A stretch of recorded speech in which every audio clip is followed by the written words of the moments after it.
Okay, we're live. We're live. Hello, everybody. So, today we are going to be talking about the ego slash lower mind versus the higher mind, the conscious mind. So, I'm really interested to hear what everyone thinks about that. Um, People are familiar with ego and maybe what it's like to live a more like ego based life, like when you're operating from a more ego state. So, there's so many like catchphrases now. So like ego or slash asleep slash lower mind. So you're gonna get a certain life experience from that. Versus if you're living a more like conscious, intentional life with more space. I think one of the things with the ego mind, asleep mind, is like you're living from sort of like a reactive autopilot state. Whereas then when you become aware, there's more space, right? And I think that's what meditation does, is it creates space in your life. Like things slow down so that you can stop being so reactive and living reactively. And then later coming back and going, oh, I don't know why I said that. That wasn't me. Like I don't know what I was thinking. And like those are what you hear people say, right? And then later they're like, why, like why did I do that? But then people don't usually get that far. They'll apologize, but then they don't actually sit and go, where's this coming from? Like where's the origin point of my reactions? And they just kind of keep going. So there's like a bit of awareness, but then they don't get to the next sort of step. So that's our topic for today. I don't know if anyone else wants to sort of talk about like the ego state and what it ego slash asleep slash. There's so many different terms, right? And then when we say one thing like ego, people will maybe relate it in their own perspective, like what it means. Mm-hmm. Like I know it means, obviously there's a definition of it, but what it means to that person. Yeah, I think that everything you said was spot on. I was thinking, how you said reactive, um, and I was thinking, well, what's the opposite on the other side? And it would be proactive. But it's not that you end up being proactive. You're still reactive, but in a really, really different way. Right. It's less it's less animalistic. It's more observational. Yes. Like you can observe your behavior from a different place, completely different place. Yes. I know when people start doing the work and start having the first thing they see a difference in is exactly what you were saying of, why did I do that? Like, that's weird. Like, why on earth did I do that? And the other piece to that is you know, who is it that's talking right now? Yes. Yes. Like, I'm so angry and I can't believe how angry I am. But who is it that's like, who is it that's noticing that I'm angry? Yes, exactly. Yeah. Yes. Is right. Yeah. That's when you start seeing the division. And that comes through, um, most of the time comes through work like meditation. Yeah, for sure. Yeah, I love that because like the division, so it's like, oh, like I'm asking myself, why did I do that? So there has to be like, is there two of me? Like that's actually in the opening pages of Eckhart Tolle's book, The Power of Now, where Mm. that's was like suicidal and on the verge of he was on the verge of suicide. Sorry, he was like depressed, and he said that's what made him have his moment of awakening. Was he was like, I'm so tired of myself. I'm tired of me. And then he was like, wait, like how could I be tired of me? Like is there two of me? Like how? And then that's when he had his whole so there's like a division where he realized there's like a lower mind and a higher self or higher mind, whatever you want to call it. Hmm. So that is interesting. And then you do go into observatory mode, and Yeah. right, and there's sort of like a detachment that happens, or you get to that point. I think if you keep buying into the story and you keep getting emotional, it's obviously not Hmm. helpful. But if you just observe and with interest and curiosity and compassion, then that's when like I think the real growth happens, because you can consciously choose to let go of that, and then you can live a different life. Like there's two totally different timelines that come out of those two states of being that we see happen. Yeah, yeah, and I think that the ego, lower mind self is so much about separation. Mm-hmm. Like me over here, you over there. Right. You're Yeah. doing those things. I'm doing these things. um, it's when you start moving past that, when you start getting into, oh wait, there's more of a connection here between what you're doing and what I'm doing, that you start to realize, actually no, there's more connection happening here than just your thing over there and my thing over here. Right. Yeah, like there's so many really interesting phases to it. Um, when I'm talking to people too, they kind of get like, oh, they get a little bit scared because another factor with this is that when you're operating from the ego, lower states of mind, like that's all you know. It's kind of like light and shadow. Like before, when you're only from ego, like you have nothing else. There's no contrast. You have nothing to really compare it to. So then when you start awakening and you're going, oh shit, what are these like the voices in my head, basically, And then the more you're calling in, like your higher self is expanding, then there's that contrast, and then people get afraid of the thoughts they used to have, which used to seem normal to them, but now that they have something to like draw parallel to, they're a bit frightened by it. So recently I did do a video on TikTok about a couple of them, and people were like, wow, this is exactly what I needed to hear, like thank you, because people think they're going crazy sometimes because it can I'd feel say most of the time. yeah, right, yes, Most of the time, yeah. it's alarming, like the ego. And then I find like the more you're evolving and ascending, the ego tries to get louder and more violent, and it just tries to pull you back down. And people are, they're just like, this is the way I used to live all the time, like with only that voice. Yes, yeah. The work that I've done with people around it, and how I've explained it is, we've we essentially we created the ego a long time ago to make sure we don't get eaten by saber-tooth tigers, Yes. right? Like we needed it to be able to survive. So, fast forward to where we are now, its whole role is to keep us alive and keep us safe. When we start moving into the unknown and doing things differently to how we did them before, Mm-hmm. it's scary because it's an unknown. The ego likes to keep things known. That's why we keep repeating the same patterns over and over and over and over again, right? That's why you have a 5-year-old making decisions for you when you're 50. Yeah. I know. Yeah, Exactly. it's kind of sad, but it's true. Yeah, it is. Yeah, so the ego, when you start doing the work and you start moving forward, the ego is in fear of the unknown, and it's also in fear of losing control, because if it loses control, it doesn't know what's safe for you anymore. It can't help you anymore. And it's also, its own consciousness, and it's also in fear of dying, right? Ego death. Yes. So when I've worked with people on this stuff, the one thing that we do when they get to this point where like this anxiety kind of builds is, I get them to sit down with themselves and talk to their ego and say, I really appreciate you and I love you. You've taken me to this place. Now it's time to step aside and let things change. Allow me to run the show. You're not going anywhere. I don't want you to go anywhere. I just am requesting a back seat. Yeah. Yeah. That you take a back seat for a little while. Let me drive the car for a little bit. Yeah. Yeah, I think there's a misconception. I don't know what you think about this, but it's like, oh, like I'm like people think that they can get rid of their ego when that's not the point. And being Ego in death, yeah. like you can't like ego death. I think it's Mm-hmm. like literally thinking like, oh, well, my ego is going to die and not exist in my human body anymore. Yeah. Right. But Mm-hmm. right. So It's not. Excuse me. It's not. One, it's not possible, and two, life would not, be extremely boring without it.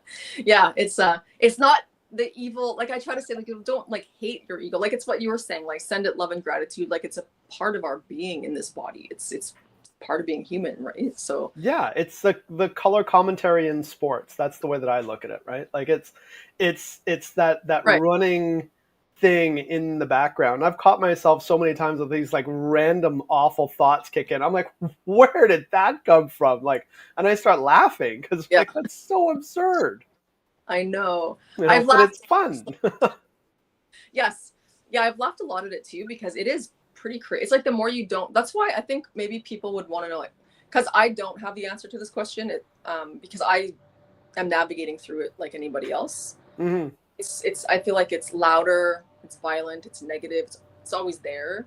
Yeah. Um, it's I don't, and that's the thing. I don't know if it's actually worse than before because again, I didn't have anything to compare it to. Like that was just how it was before, and I was in a Mm-hmm. high state of anxiety because I was only living from that state, like that frequency.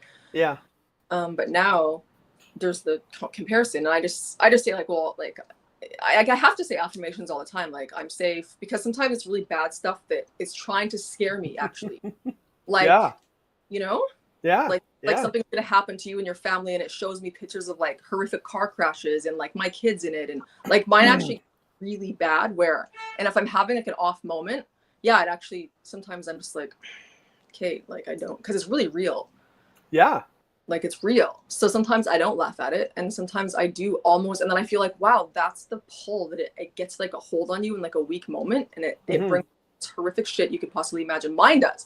I don't know if like I do talk to a lot of people about it actually, and yeah, they say it says like scary bad stuff.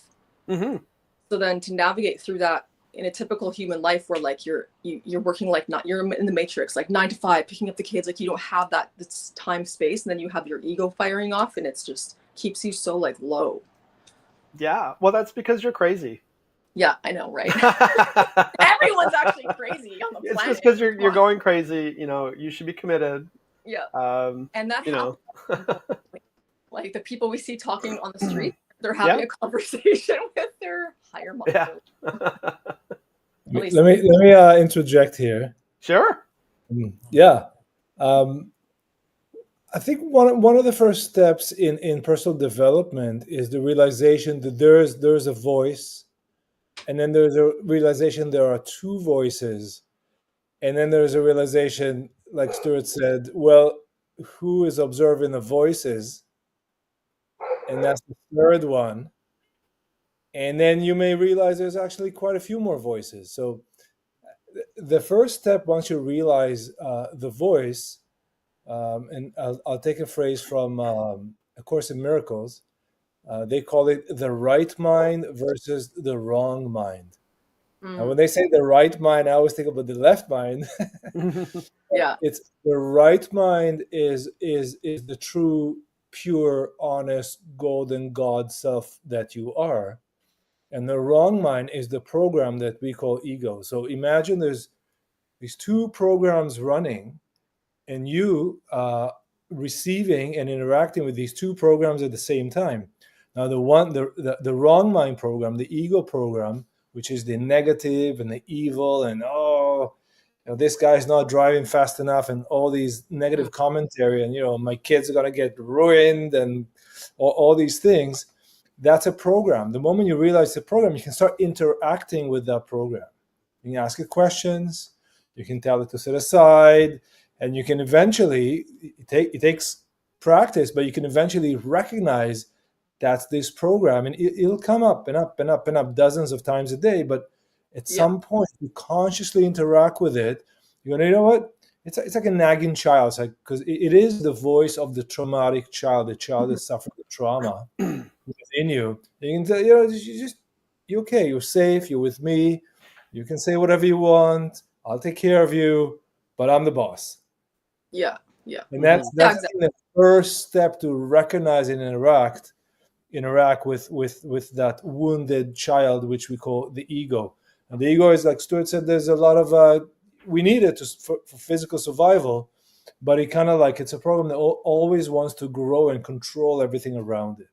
And at some point, um, you reach a point of peace with it, and it will reach a point of peace with you, and you'll be able to put it where it needs to be, to the point where you're always in the moment, you're always in love, you're always connected, you're always aligned. um, and then the ego doesn't really serve much. You can kind of use it for humor more than anything else. Yeah. Yeah. Yeah. I know. I wonder about that. I really do. Like if like monks, or like I wish we had a monk on today, like someone who's actually lives a specific kind of life, like what ego, I wonder, like, 'cause it's there, right? It's absolutely there. Yeah. Yeah, I've been listening to a lot of stuff over the last little while. I guess it's probably the easiest way to put it, and stuff from the Dalai Lama and other monks talking about things like this, and they say absolutely, they all have ego of some sort. Right. It's there. Right. I mean, it would be. It doesn't go away. It's about what you how you choose to interact with it. And I think the big word, what Yossi was saying, I'd say it in personal development work, it actually starts a step before that, where you get the understanding that you have choice. You have Yeah. choice in how you react to a situation. Once you start understanding that you have choice in reacting to a situation, then you start to see that there is a separation. I could go this way or I could go this way. Mm-hmm. And even, when we recognize that, this is our ego at play, it comes down to choice. Do we choose to go and entertain that or not? Right? Yeah. Mm-hmm. And the choice is a conscious choice. It's a conscious choice. Absolutely. You have to get to the point where you realize there's a voice, and then you realize you can choose, and you realize you don't need to throw yourself on the train tracks, and then you could start making the choice and realize, well, I'm going to align myself with the right mind, not with the wrong mind, Mm-hmm. with the good and the love that is within me, and not with the angry child that is within me, Mm-hmm. over Yeah. and over again until it becomes a habit. And Yeah. yes, your soul has ego too, but it not as prominent or as negative. It still helps you to balance and kind of keeps you in check. It's the yin and the yang. You have to have it, but it just not so in your face at some Mm-hmm. point. Yeah, I mean, interestingly, all of this said that we've all been talking about, at the end of the day, we came in to have all of these experiences. Yes. Like we shaped our ego in a way to be able to give us the experiences that we're having. And the idea of moving past and moving through that is all part of what we've decided for within this lifetime. Yeah. Exactly. So I think that that's also an important understanding to have, so that so that people don't put too much pressure on themselves Yes. about, oh, I shouldn't be thinking this way, I should be thinking this way, or whatever it is. Like, when it comes time for you to fully let go of an old way of doing things, an old way of being, an old way of understanding, that time comes, sort of whether you whether you like it or not sometimes, right? Yeah. It's more about seeing these things and going through these upsets, and then sitting with yourself and going, okay, so that's what happened, and loving yourself for it, loving yourself through it, having the full experience of it, and not trying to push it away. Yes. There's the old saying, what you resist persists. So as you start in your process of waking up, it is so important to embrace all of the experiences, and the more you can embrace those experiences and embrace them fully, everything that your ego is putting you through, the faster and easier it is to shift from one to the other. Yeah, totally. I know the more you resist, the just like bigger and harder and more stuck like everything gets. It for sure. Like that's what I say too, because people are really hard on themselves, and I feel like people just want to like skip to like a better place, and it's like that's the now, right? Like there's only the now, but that's Yeah. part of it. I don't want to deal with this, or I just like I want to kill my ego. I think people do think like there's like some misconception about that with ego. Yeah, it's an older misconception. I think it's been around for quite some time, this idea of ego death. Like, Yeah, I like just need to get rid of my ego because it's such an evil, awful thing. yes, yes, Yeah. yes, right. But like ego death, I think like people use that term, but to me it just means sort of like the death of certain identities that were formed from ego, not the actual death of your whole ego, because like we're saying, that's not even possible. It's just identities, right? Exactly. At the end of the day, you know, going through and doing all of this work and all the big aha moments and everything else, you still end up being the same person for the most part. Yeah, I mean, you know, like who you are is who you are. I would say no. You'd say no. I would say no. I would Okay. say you're a new moment every moment. Yeah. Yeah, I mean, and you don't have to be who you were a moment ago. You don't have to be, but from what I've seen over the years is that as people move through and, you know, have all these new experiences and understandings and everything else, the core person is still there. yeah, like, right? Like the core person that started that journey, you know, the bases, the foundational parts of your personality are still there. I would call it the essence, and the essence is of the pure child. I think that is the essence that you carry. And as we go in life and amass traumas and negative moments, that essence of the pure child, the divine child, the godlike child that we are, you may forget it or disconnect from it, or hate it because of whatever trauma you suffered through this physical life. Returning to that pure, loving child that knows no trauma, that's the healing. Mm-hmm. That's ripping all the thing and really being in your own full glory. Yes. Yeah, so I like the word essence, like the essence of the person, or like certain things that defines or is the essence of who you are, I think. Yeah. That's interesting. Because I know you like because we could say like we're completely different people from when we were 20. Like I would not make the same choices, the same comments. Like I would literally be a different person. Like but the essence of me, in terms of like me being creative and loving to create and being a loving person, not like those, the essences of me have stayed and probably expanded more and more. That's where I live from more. But there's but would you say that is Sherri, or this is the soul being that right now is showing up as Sherri, but really that essence is in you before and after Sherri? Yes, I would say that. I do. Yeah. I actually disagree with that. I think that that's more this is the persona that you came in with to help you have the experiences that you're having. And who you are outside of this plane of existence is something that you just don't know and understand. Yeah, like it's so big. It's so big. Like what I've heard from like certain channelers or whatever readings I've gotten, they're like your soul origin, so the energy of who we are, it still carries very specific traits like to it. Like we're all still unique, you know? So it's interesting. Like I guess like we can't say like yes or no because we don't. Yeah. Like, well, we've had so many experiences over all the different lifetimes, right? Yeah, exactly. Like those things in and of itself change you.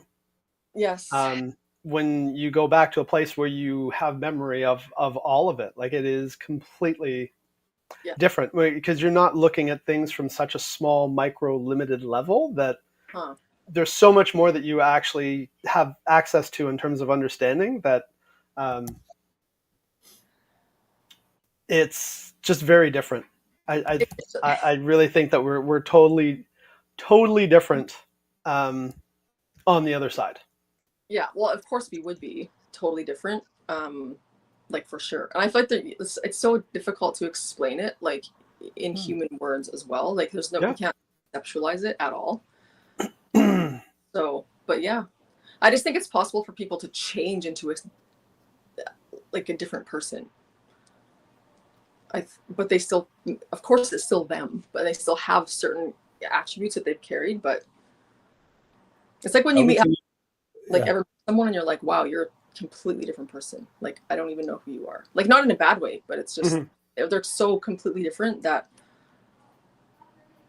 so it's well, that brings up a whole other question in terms of like, are they the same person?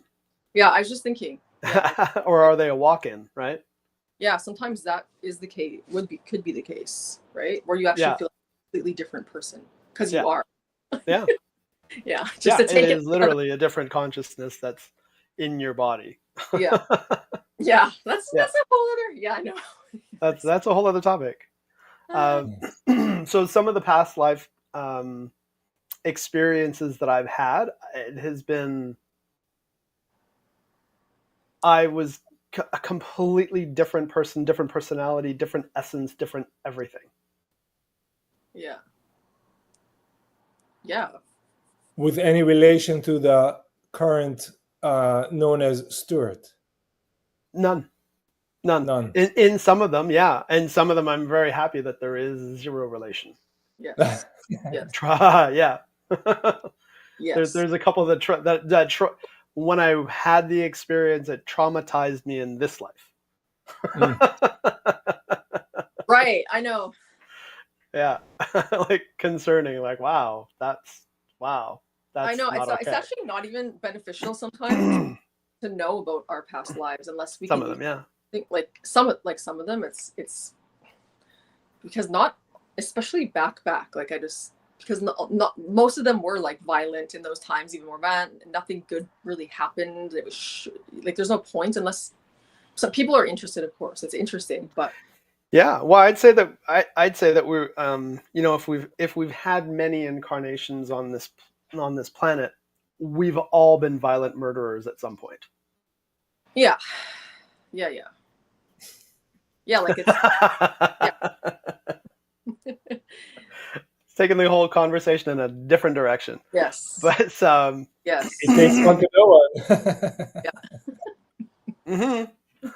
Like I said, I've had some pretty incredible, very intense, very upsetting experiences. Right. But again, it comes down to, I think it really comes down to choice and what to come back to our original conversation. Choice in like moment to moment to moment, in term, and the choice to me is two choices. One, what do I want to experience, and who do I want to be? Exactly. Let me give you a paraphrase on that one. Mm-hmm. I wrote down before, expectations of struggle versus expectations of experiencing life, being good in life, enjoying life. So you can look at the endless duality nature of the universe, as you said it, like, what do I want to be, how I want to present myself as. And you can also make the conscious decision to have a great day, to deal with all the struggles you presented in a way that you grow from and not cave to. Which is the same thing. Who am I? Who I want to be? What do I want to show up as? It's really a reflection of choices you've made, conscious or unconscious. If I consciously decide to look at a struggle as an opportunity to learn and not as a struggle, something that's going to put me down and depress me or whatever, I made a conscious choice here, and I showed up as my whole self. Right. Yeah. And I did not give in to the ego mind, to the lower mind, to the knee-jerk reaction, to the lack of emotional control. Basically, I'm not driftwood anymore. Now I'm stirring the boat. Right. Exactly. Yeah. Yeah. It's like the conscious, intentional way of going through life, going through your day. Which is you have to do it with relationship to your ego, to your lower mind. You have to exercise accessing your higher mind, have a conversation with your higher mind, and make decisions from the higher mind perspective, regardless what the lower mind in a physical realm presents you with. Right. Exactly. And that's the process that I think is one of the first things, I don't know, I mean, with the awakening, is consciously choosing how you want to show up. Yeah. Just baseline. I mean, it's definitely a journey, but yeah, because I mean, it's interesting also just sitting and talking with people or clients or whoever, friends, and they're realizing it and they're like, wow, if I, like, for example, our mutual friend, Erin, we all know Erin. Hi, Erin, but she won't mind if I talk about it, but we're going to be doing our own sort of discussions about this live, but it's because she's realizing like, wow, like, for example, something happened and she had a really violent thought to go and do that, right? And it was very like revenge and violent and everything. And then she just sat there and she was like, wow, like the world and like outcome that I would create if I actually went and did that. Like, it's just like again, you create more space around things, whereas people are reactive. They go do this violent thing, they do this and that, and they come back later and they're like, whoa, I regret doing that. Why? What have I done? Like this and that, right? But so then now she's at that place, and I talk to other clients at that place too, where they're like, they actually build out the timeline right there in that moment. Mm-hmm. And she's like, but if I choose to do this, then this will be my outcome and my reality.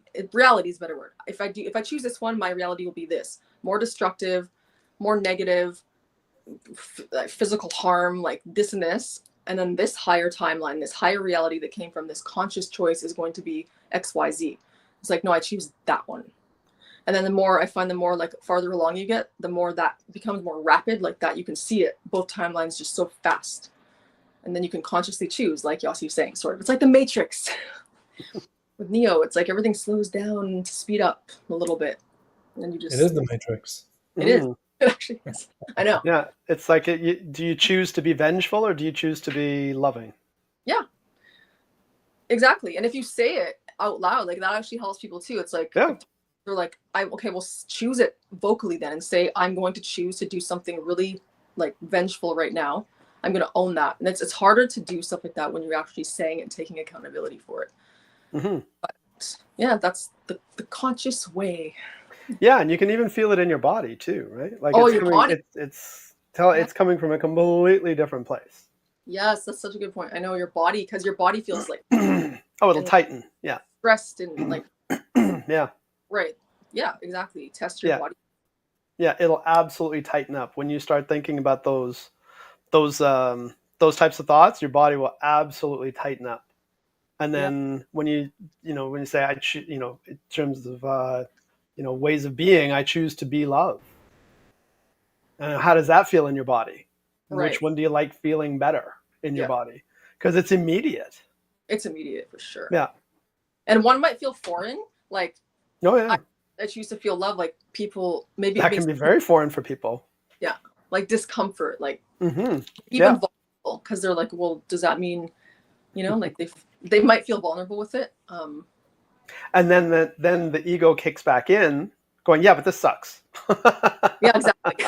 Right. It's like, but this isn't right. No. Wait, hang on here. I know. But to me, those are the golden pieces. Those are the absolute golden pieces, because you can say, like, look, this is it. It's showing up again right here. It's trying to take you out of the game right now by trying to sidetrack you on this. Like, come back here. Like, to me, I love those moments with people. Yeah. Yeah. Yeah, they make such a difference, because it puts the two right in front of you, the ego and self, like right there. This is the ego at play, doing a full court press right now. Yeah. I know. It is really great in those moments, I know. Yeah, it sucks for the people that are going through the moments. Yeah, I know. It does.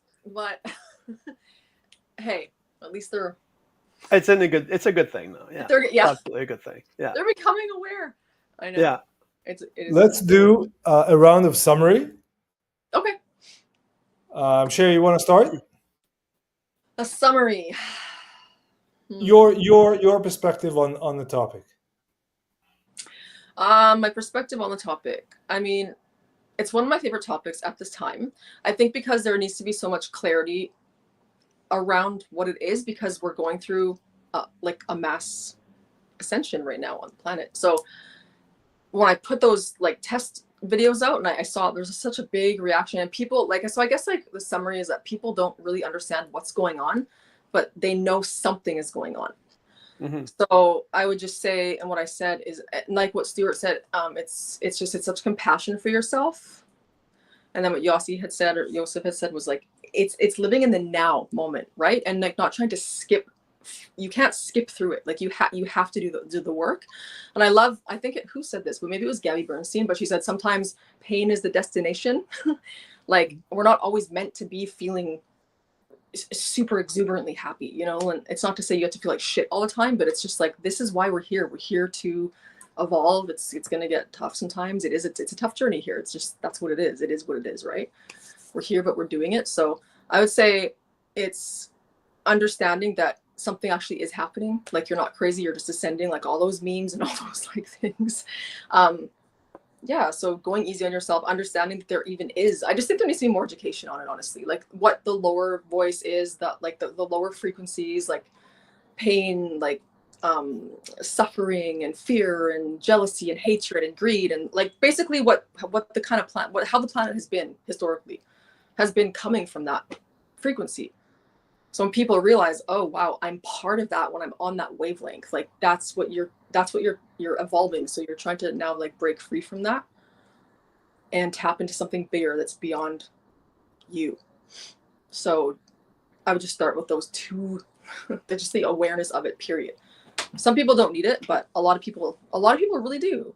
So it's interesting, right? Because we are going through that mass awakening. So when you put stuff like that out there and people are like, oh my God, I had no idea. Like, I didn't know, like this explains it so well.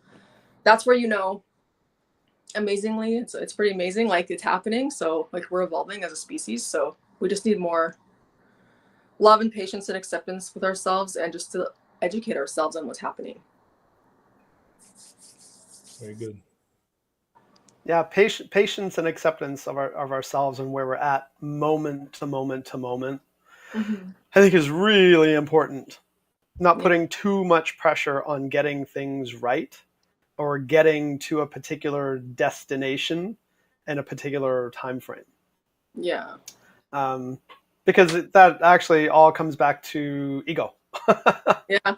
Because you're setting yourself up for failures, you're setting yourself up for stress, you're setting yourself up for a lot of those, you know, lower frequencies, like what you said. And it tends to come from those places.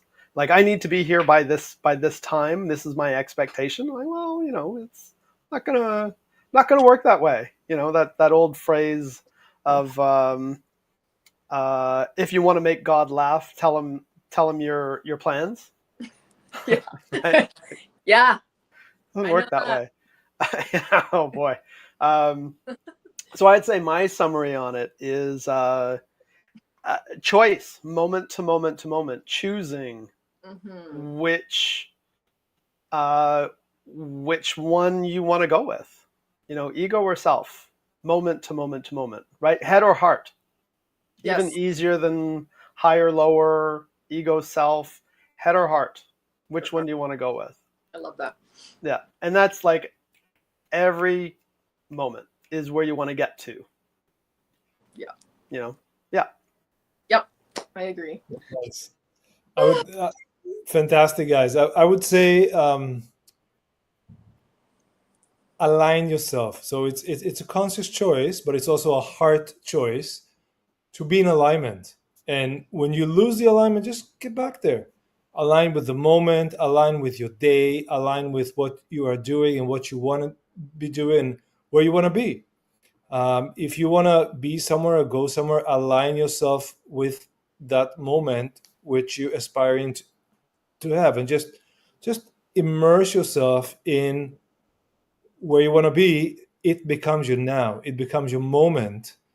And stay there as long as you can. If you slip, don't worry about it. Just go right back Yeah. over and over again until you're able to do it easier, lightly, no effort, no energy, and then you're always aligned. Mm-hmm. Mm-hmm. Definitely. Mm. Yes, it's interesting times out there. Ah. This was fantastic. Thank you guys both. Yeah, Thank you. thank you so Yeah. much. It's great. Well, we all did it, and we will align ourselves for the next one. Yes. We will choose heart. We will Yes. consciously choose, and we'll see you in the next one. Thank you. Thank you. Sounds Thank good. you. Okay.